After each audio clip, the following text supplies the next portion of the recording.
Hello and welcome back to the Squirrel Heed YouTube channel, and welcome to match week 7 in the Premier League review. And in a weekend that ended up seeing us have 6 games that ended in draws, it almost looked like there wasn't going to be much drama coming into the over the weekend and stuff like that anyway, but there was quite a good couple of dramatic ones, and it kind of started with the Everton and Crystal Palace match as well. Obviously, Everton go ahead through Romelu Lukaku, then Christian Benteke with one hell of a header.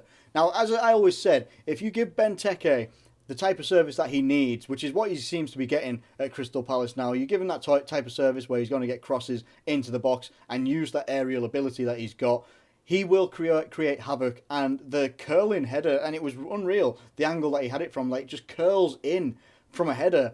Unbelievable goal. But then Crystal Palace get a goal. Now it's weirdly flagged offside, but I think afterwards, and when it was explained in terms of the offside rule and stuff like that, that yes, it looked like one of the players, can't remember who it was, one of them, I think it might have been Scott Dan, went to head the ball. I might be wrong on that one. Went to head the ball, and then there was a player in front who also made a movement towards the ball. Means that was then ruled offside, interfering in play and stuff like that. So Crystal Palace could have actually nicked this.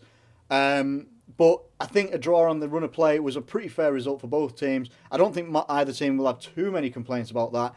But I do think that Crystal Palace were the ones that were going to be more likely to nick it on the run of play as it was happening. I just thought that Crystal Palace had a little bit more quality in their moving towards the final third, which was weird actually, because Lukaku is obviously looking pretty good, and Everton do have quality players. They probably have, player for player, probably have maybe more quality players than Crystal Palace, but Crystal Palace are just working together so much more as a team. So it could have been Crystal Palace's day, but it wasn't, and it ended as a draw.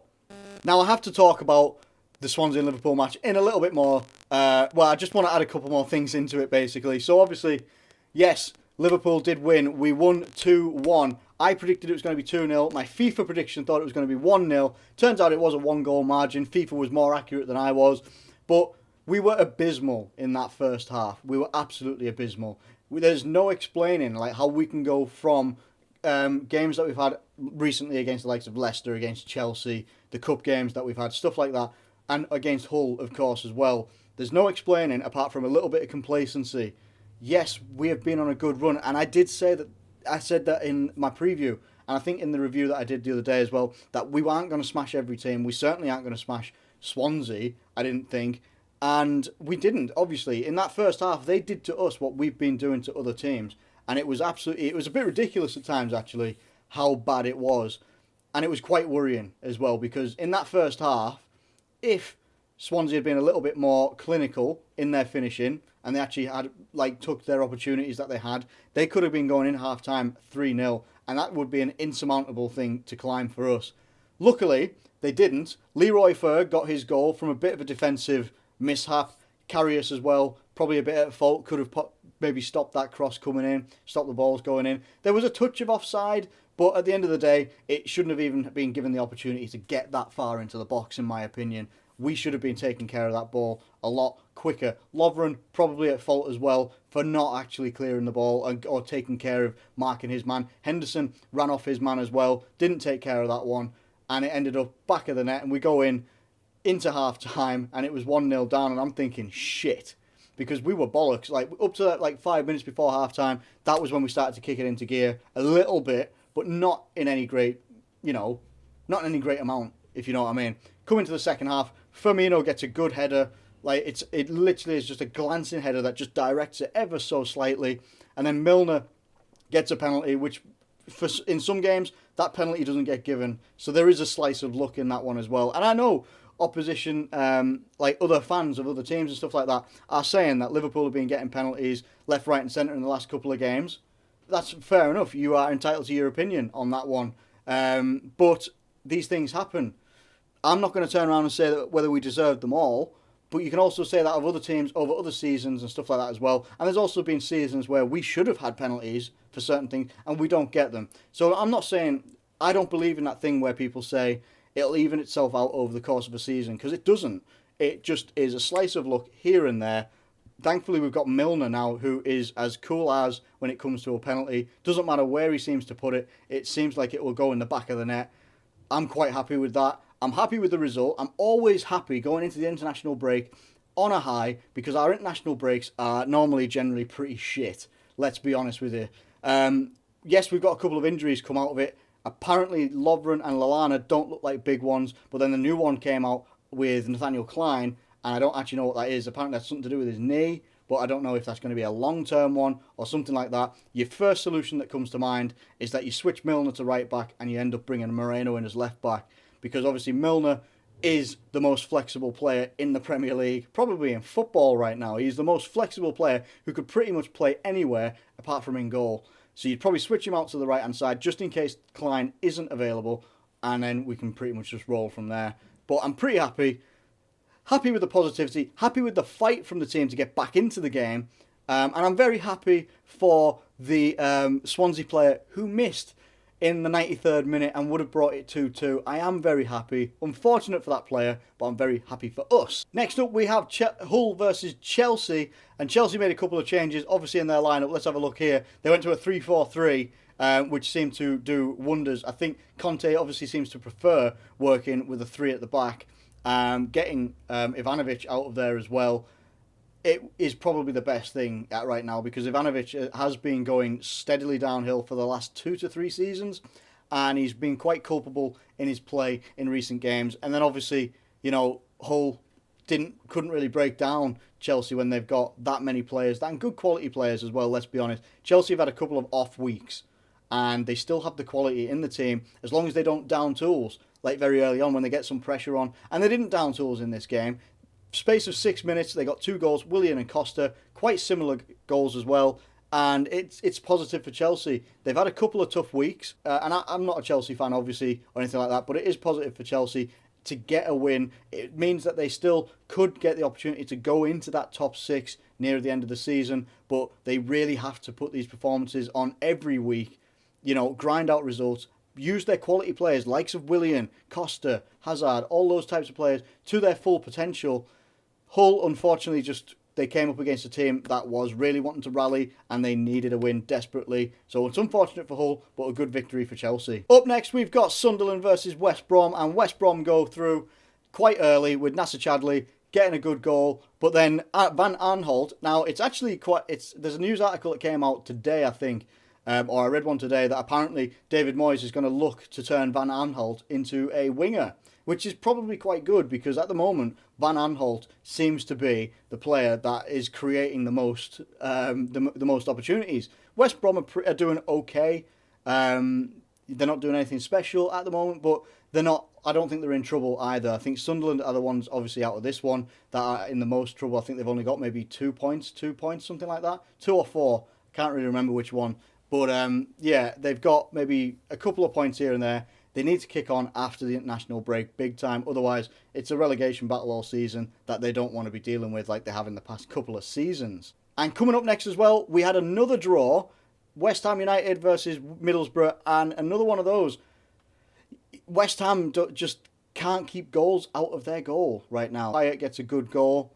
And it was a good goal, let's be honest. That was a fucking great goal. You got the commentators on all channels when it was played on live on the stream that I managed to get, and it was also played on Match of the Day. Commentators are going mental.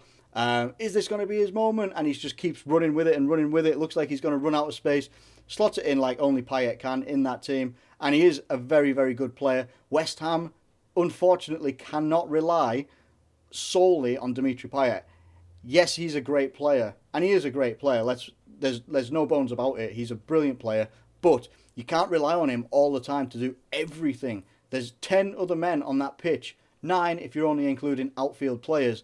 They have to be chipping in with him. They have to help him, otherwise one day he's going to look around and just go, guys, what the fuck am I doing here? And that's the last thing that they would want. Obviously, he is their quality player, the player they turn to. Stuani got a good goal for Middlesbrough as well. Middlesbrough are doing okay. They haven't lost this game. They haven't had the best run of form lately. But, again, 2 teams that both needed wins. Both couldn't get it. They'll need to get wins in their next games if they can. Next up is Watford versus Bournemouth. And this was a back and forth game. Bournemouth go in front. Watford then equalise. Bournemouth go in front again. Watford then equalise again. It's one of those games. Isaac's success. Troy Deeney scored for Watford. Callum Wilson and King for Bournemouth get the goals there as well. It ends 2-2 in an entertaining game. Watford don't seem to be able to play in a game that isn't entertaining in some way. And Bournemouth get a well-deserved point, but they will be disappointed, no doubt, that they will be disappointed not being able to pick up all 3 points from this after being ahead twice. But Watford showed a good amount of fight. Troy Deeney, it looks like a brilliant striker. Looks like someone that is could be toying perhaps with an England call-up. Why not? He's got a good amount of fight. He works hard all the time. He's club captain. Give them a shout. Why not? Before their careers are over or anything like that anyway. But listen, good game for a neutral. But probably just most disappointment will lie with Bournemouth. Up next, we have Manchester United versus Stoke. And Manchester United, you can't say that they didn't create chances. I think that's clear with what everyone is saying, from YouTube channels to media and Sky Sports, everything like that, match of the day. They created boatloads of chances. It was one of those games where their chances just were not going into the back of the net. And when you've got someone like Ibrahimovic, that's a little bit worrying. Ibrahimovic, Pogba, when you've got those guys, and these are star players as well, big players. Ibrahimovic, massive player, world-renowned player, known all over the place, knows what he's like for being clinical from pretty much anywhere, just couldn't put it in the back of the net today. Pogba was trying things left, right and centre. He got, I remember, a header that he had, and it was quite near the box, maybe 8 yards out or something, and he nods it past the post. They need to be more clinical. Now, hopefully they're not going to kick that in their next game in the Premier League, which is against us. And hopefully we can continue not being like we were at Swansea and be like we were against Chelsea and Leicester. But they got punished as well by a mistake that was primarily, David De Gea's fault. Joe Allen then just bangs it in the back of the net. And it's one of those, you could kind of see it coming a little bit. Shaqiri was causing havoc out on that right-hand side. Got fouled by Chris Smalling, but it wasn't given at one point for a beautiful nutmeg. But Shaqiri was doing some great things, which is what they need to be doing more of to get anything from all of these games. But it was brilliant, I think, obviously, for Stoke to get a point from Manchester United. I think, from what they were saying, that the first time that they've ever got a point in 30 years or something like that from Manchester United at Old Trafford. So that's quite kind of telling. Martial got a good goal as well. I forgot to mention that. Anthony Martial did get a very good goal, but it just wasn't enough for Manchester United. Manchester United need to make some improvements big time. Now, whether it means, do they shift around their starting 11? Who comes in that starting 11? Ibrahimovic, I think, has started pretty much every game, apart from possibly one Europa League game. Might be wrong on that one. Don't crucify me if I am. I'm just thinking. He started at quite a lot of games. Pogba's been in. They need to sort his position out, really. He is improving, but he's still not being the player that everyone thought that he was going to be that when he was coming to Manchester United. And they need to sort out the likes of Martial. Is he always going to play on the left-hand side? Rashford, where is he going to be playing? Because Rashford, when he's on the pitch, Rashford looks like their best player. He's the one that I would be most scared of as an opposition fan. He is the one that I would be wanting to look at the most, because he just wants to do everything. He wants to run at the defences, wants to cause havoc, and he does most of the time. And that is your main outlet, really. He's the one that's really wanting to set things up, get things going. Do they need to mix up their starting 11? I'm not entirely sure. It's a good point for Stoke. 2 points dropped, most likely for Manchester United, but maybe this will be kicking on point for Stoke and a kick up the arse point for Manchester United. Coming up next is the Tottenham game, Tottenham versus Manchester United, and I called it in my preview. I said that they were going to slip up, that Man City were going to slip up, and they did in a big way. Tottenham were rabid. They were absolutely rabid. Unbelievable own goal by Kolarov.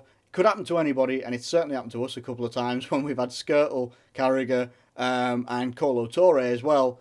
It's one of those, fair enough, it happens, but Tottenham absolutely blitzed Man City, and Man City didn't seem to know what to do. Without Kevin De Bruyne in that team, it looked weird, because it just looked like they had no outlet. They had take Kevin De Bruyne out of the team, they've got no one there to come in and take that position, work the play, work up front, come back into the box as well, into your own box, and basically box to box it, and also set up a lot of things, while also, taking opportunities himself. There was no one on the pitch that seemed to know how to do that, which was unfortunate for Manchester City. Very, very good play by Tottenham, though, who literally blitzed Man City all over the pitch. Dele Alli gets a good goal as well. And then from there, Man City didn't have the best of chances, to be honest with you. They really didn't play that well. I think Pep Guardiola said that in his interview afterwards as well. Said that they didn't play very well, didn't play to their capabilities. But look, Man City fans, that's your first loss in the Premier League of the season. It's, you've gone 7 games almost without a defeat. You get your 7th game in, you're on 18 points. You could have gone to 21 points. Instead, you're still on 18. That's not bad because you're still top right now. They will improve. Kevin De Bruyne will come back and they'll kick back on, no doubt. But it is worrying if they get any injuries to some of their key players. Basically like anybody in the midfield. David Silva, same, but he didn't really do a lot either. Kevin De Bruyne seems to be the main one. And if he gets injured again, who knows? Whether he's going to be one of those players that has injury problems, not entirely sure, to be honest with you. But disappointing day for Manchester City, but it blows the title away there. But it gives everybody else a chance when it gave us, the likes of other teams that I'll come on to as well. It gave Tottenham, obviously, a boost in the title race. Looks like we've actually got a title race now, and it's going to be a lot more competitive. I think there's only maybe about 4 points between the top 4 now, and it makes it very, very competitive coming into after the international break and stuff. So very, very good clinical performance by Tottenham. Could have had more. They missed a penalty as well. I forgot about that. They missed a penalty by Lamela. Looked like him and Lamela and Son were arguing over who was taking the penalty. And in the end, it didn't go in. Could have been 3-0 though. That's probably the more worrying thing for Man City, is that Tottenham could have had more. And it's a good day for Tottenham. Bad day for Man City. Let's see how both teams pick up when it comes back after the international break. Leicester v Southampton, not a great deal to talk about, to be honest with you. It's one of those games. It ended 0-0. I think it's literally the only 0-0 of this weekend as well. So just not the best game really. Not the best result for Leicester. It's a good result for Southampton because it means that they're unbeaten in so many games. I can't remember how many. I did have it in my head. Not the best for Leicester in terms of the league, but are they saving themselves for Champions League football? I'm not entirely sure. They've got 2 weeks now where they don't have football, so maybe it's a missed opportunity to pick up some points in the Premier League. But a good point for Southampton, probably points dropped, if anything, for Leicester. And the final game of the weekend, which was Burnley versus Arsenal. And Burnley, massive credit to Burnley in that they did put up a very good fight against Arsenal. But in the end, a controversial goal by Laurent Koscielny, in which he hits the ball. It comes in from a cross or a corner, I can't remember. And it comes in, cross comes in, Theo Walcott heads it down. I don't know whether he was going for goal or not, or if he did it intentionally. Heads it down, Koscielny kicks it, but he has his arm up here, and he kicks it onto his own arm and it goes into the back of the net. You can't really blame Koscielny for that one. People are comparing it. There's memes and stuff online. People are saying he's like Maradona and stuff like that. It's nowhere like that. It's not like he's just gone bang, or Thierry Henry or something like that for France and just putting the ball in the back of the net. It looks literally like he kicks it into his own hand and it goes in the back of the net, and it's 1-0 to Arsenal. And I'm looking at that thinking this might just be a different Arsenal this year, because normally games like that in years gone by, that would have just finished 0-0. Arsenal might have stepped off the gas a little bit and that would have been it. Instead, this time, they just kept going. They kept going, pushing forward, creating opportunities. And if you create the opportunities, 9 times out of 10, you'll get something from it. This time, they did. They got what people are calling a controversial goal. I don't think it's that controversial. I think if his hand wasn't there, it would have bounced off his head and it would have gone in anyway. That's my personal view. I could be wrong on that one. It might have flew over the bar from about 3 yards out. You just never know. This is how they fell. It's a bad one for Burnley. Burnley can take credit out of the performance that they put in against Arsenal. They held Arsenal at bay. Arsenal didn't play that very well throughout the match anyway. But this is what teams do that are baying for the top 4 places, and they're going to have to do this year. Going for those top 4 places, going for the title. That's what they're going to have to do. It's like us with the James Milner penalty. Sometimes you need these slices of luck to go in your favour to mean that you can go for the top 4 and go a little bit further, perhaps. That's just probably how it is. It's a good one for Arsenal. Burnley can take credit, but they will feel the burn from this, no doubt. But at the end of the day, it's been an entertaining week. in the Premier League. It's been absolutely phenomenal. I'm obviously buzzing as a Liverpool fan. We got a victory. A couple of clubs around us obviously didn't get some victories. Man City losing, Man United drawing. People, it's good that there's a feel-good factor for Liverpool at the moment. And let's be honest, there have been some great goals in the Premier League as well. So I'm quite happy with how things are in the Premier League right now. So looking to, after the international break, I'll obviously be kicking back in with the previews, the reviews, and everything in between. The match reviews and previews for Liverpool as well. We'll definitely be getting all those back together after the international break. What have we got in store for the international break? I'm going to be doing some thoughts about Jurgen Klopp, obviously coming to his first year. He hasn't even been in charge a year yet, and look at all the things he's been doing for us. Unbelievable stuff. Going to be doing some stuff like that, looking at putting that transfer video together about all the transfers in the Premier League. This is the right time to do it. I said 7 to 8 games in the Premier League. You can properly weigh up how these signings have done, who's done the best business, and where are they going to end up in the Premier League at the end of the season. I think now is a good time to do it. We've got the international break. I'm probably not going to do previews of the England games and stuff like that, just because I don't want to do them at the moment. It's not one of those things I'm really greatly invested in at the moment. I'll probably maybe catch the matches, but I might not as well. I don't know. We'll see how it all goes. And then loads of gaming stuff as well is yet to come. So if you like the sound of that, please like the video. Subscribe if you're new around here. Thank you everyone that subscribes already. You're absolute legends. And I can't thank you enough for everything that you do in terms of liking the videos, subscribing and everything like that. It's awesome. Thank you ever so much. And if you want to get involved, subscribe to the channel. You can leave comments below. I will always try my best to get to the comments and stuff like that. I sometimes just don't have time. But like the video, subscribe if you're new around here. Thank you again for watching, and I will catch you later.